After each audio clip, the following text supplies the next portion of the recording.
Ayan, araw ng pahinga. Tara, samahan mo ako mangutang. Tamang sheets lang, sabay short. Para syempre, mukha tayong walang pera. May sarili nga pala kaming ukay-ukay dito sa labas ng accommodation namin. Ayan, 20 lang yan. Murang-mura na. Doon sa elevator, tinandaan ko lahat ng utangin ko. Syempre, para walang makalimutan. Uncle, kala ko bahay mo to. Sige, lalayas na ako, ha?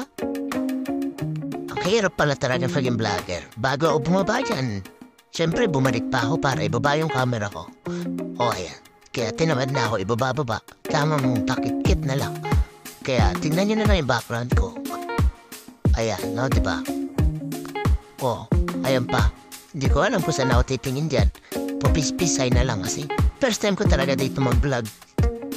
Oo nga pala, welcome sa episode 1 ng vlogging ko, ha. Ayan, si Uncle. Sabi niya, iatid niya daw ako sa uutangan ko. Pero sabi ko, teka, pictorial muna, ha. Kento pala piling na magbablog. Sariling cameraman mo, tapos wala kang script. Basta lapag may camera mo, yun na yun. Kung saan tumapat, kung saan may araw, dun mo gawin yung effects, diba? O, inip na ako niyan. Medyo naiinitan na ako kasi sobrang init talaga rito sa Kuwait. Kaya, Uncle, pakibilisan ha, baka makaalis yung uutangan.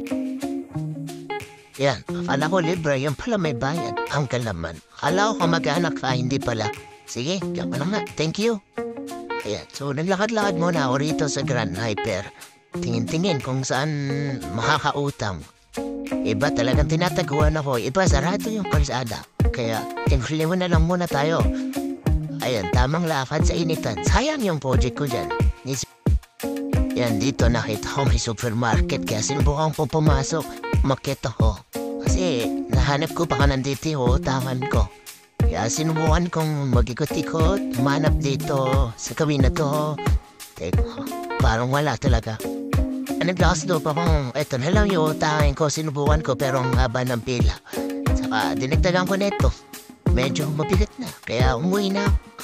Sabi ko, mabait talaga yung supermarket kasi pinagbigyan ako sa mga inutang ko dun. Sabi ko sa sahod na lang kasi wala, kapos talaga. Ayan lahat ng inutang ko. Kaya guys, sa susunod na pag-utang ko, samahan niyo ko ulit, ha? So paano ba yan? Nakauwi na ako. So kita-kits ulit sa susunod na pahinga ko.